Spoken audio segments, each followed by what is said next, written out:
छोटकी ननदी नन्हे के छिनारे दादा जाली गलिए में।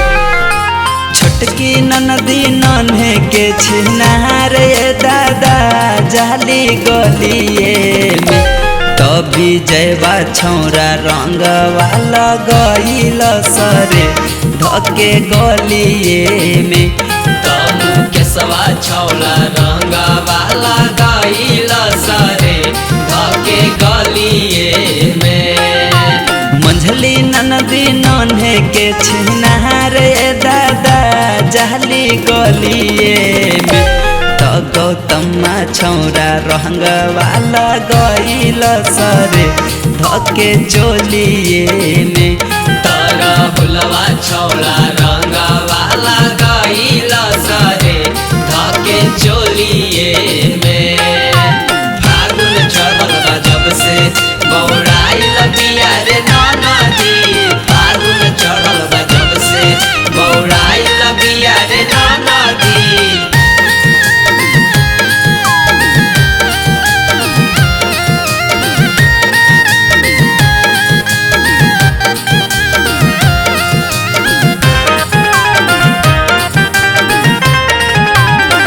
लइका सियान छोरा बूढ़ा बोला गईल सरे तब उछे न रोके कुछ न बुझाइल सरे।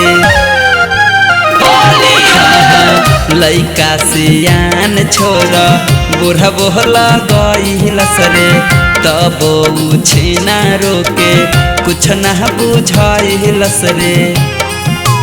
बरकी ननदी नन्हे के छिनारे दादा जाली गलिए में। तो रंजितवा छौरा रंग वाला गईल सरे धके चोलिए में। तो संतोषवा छौला रंग वाला गईल सरे धके होलिए में।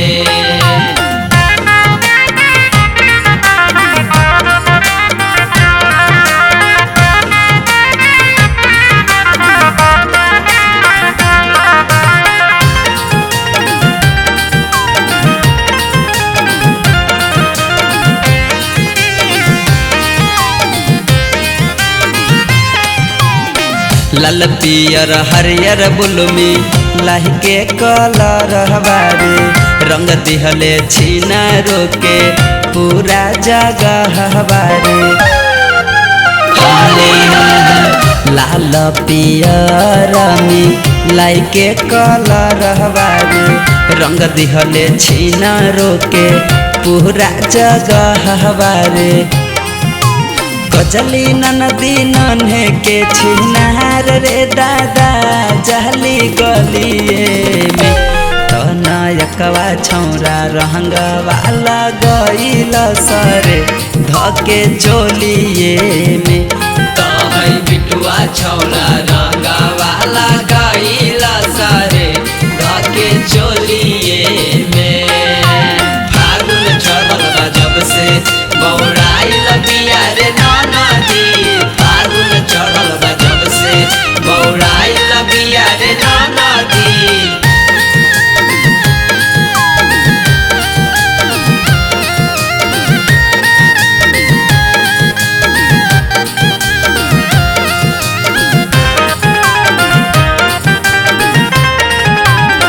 केतनो मनैनी हम मनले न बतिया रे गौआ के छौरन सब कहिलहि दुर्गतिया रे। केतनो मनैनी हम मनले न बतिया रे गौआ के छौरा सब कहिलहि दुर्गतिया रे। जुलिया ननदी नन्हे के छिनार रे दादा जाली गलिए में। तो जितेंद्रा छौरा रंग वाला गईल सरे धके गलिए में।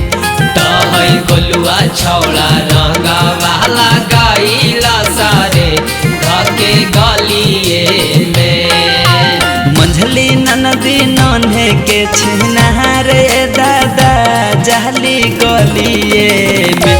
तो छौरा रंगवाला गईल सरे धके चोलिए में। तारा हुलवा छौड़ा रंगवाला गईल सरे धके चोलिए में। नायकवा छौरा रंगवाला गईल सरे धके चोलिए में।